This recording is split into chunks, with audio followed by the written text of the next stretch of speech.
Welcome to HQ. We're here with H. First place finish. Yellow Eva. How are you feeling? Good, good. Didn't expect it, but yeah, it's been a wild day. Yeah, a long day. I mean, they put us through what, like 8 rounds today? Nine rounds. 9 rounds, yeah. Wow. Yeah. How are you feeling going into the last rounds?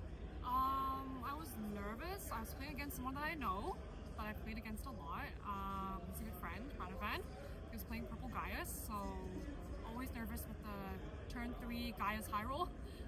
But yeah, I was able to get a lot of small bodies out and just start beating him down early, and yeah, go from there. Oh, love to hear it. All right, well, let's get into the deck, and then we can talk about a little bit more about your experience there. Sure. So it's usually a pretty standard build. There isn't really much that's probably too different, except that So just to preface this by saying, like, my husband is the main deck builder, but we did play test this and we decided to do 2 of the 1-cost rays, and we took out one of the 0-cost Misatos and one of the 2-cost rays. Just felt that the triggers helped a little bit, and yeah, found that this ray was helpful at times, so that's what we did. Everything else is pretty standard.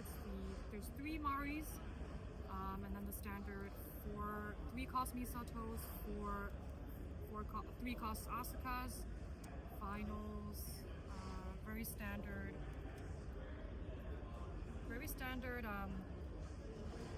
4 of each of the girls, and then of course the first switches. Gotcha. Yeah. So you said that you cut some cards out. What was the mentality behind all of that? So which specific cards out of all of these were cut compared to, I guess, a standard list for Yellow Eva? And what did you replace it with? So we cut one of the 0-cost Misatos and one of the 2-cost rays, and then we added 2 1-cost rays just to make it a little bit more consistent. The draw trigger is good to have, because sometimes with Yellow Eva you may end up not having any cards in hand because you're pitching so much and also killing your cards and popping your cards so much. And then I find that most of the time you don't really get to do this effect very much, since you're using your Asukas and you may end up popping these 0-cost. So and then the benefit of having this 1-cost array is that it gets buffed for any get triggers you play during your turn. It gets buffed by 1k, so it does stack and get some damage through as well, so which is helpful. And so with that being a tech, did you see that you were relying on it a lot during this matchup, or No, just not really. So it was more for consistency, or? Yeah, just consistency, and obviously hitting this ray from life, the no trigger ray from life, feels bad. So yeah, but it's just a little tech. It didn't really honestly ended up mattering a lot for the games. So really the core play for the deck is really to get your 3-cost Misato out as early as you can.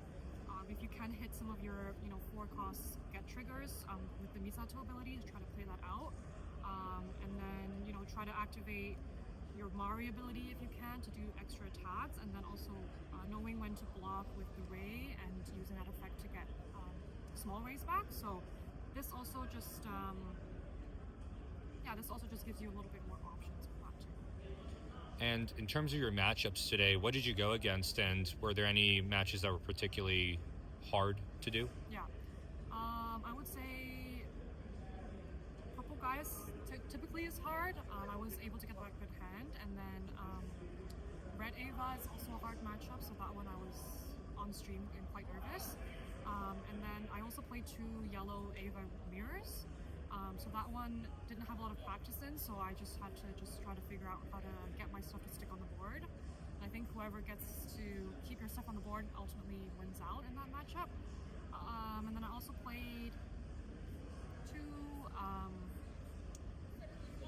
green Kenpachi Toshiros.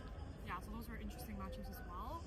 I was able to kind of hold on and play those out. And also a blue JJK, which was an interesting matchup as well. They just kept bouncing and slight impact, so that was a hard matchup actually. Okay, excellent. So it seems like that you had quite the array of different decks that were out there. Is there any sort of tips that you would recommend to people that are trying to pick up the deck or get into it some more? Sorry, are you saying the specific deck or just? Yes, for Yellow Evo. I would say I don't really have any tips, to be honest. I just think sometimes the hard thing I find I struggle with is when to block with the ray and use the one sideline or when it leaves the battlefield effect to bring out another ray. I think the timing of that matters, and then also kind of maybe what to pop when you do play the Asuka matters as well. And then more importantly, I think as much as possible to keep your energy line at 4 if you have a Misato, so that you can cheat out stuff because you have the full energy. I think that's really important. Cool. Well, is there anything else that you'd like to tell the audience about your placement? And again, congratulations. Thank you. Just want to shout out my husband Tim. Like, he's my practice partner, and he really loves to play this game. So he practiced a lot with me. So I have to, give him some kudos for this as well. And then all the guys that I play at locals and everything, they all help me practice, and so shout out to them as well. Well, congratulations again. It'll be great to see you over at Nats. And, I hope you enjoy the win. Thank you. You have a good one. Thank you guys for tuning in. This is the first place winner H. Thank you. Bye.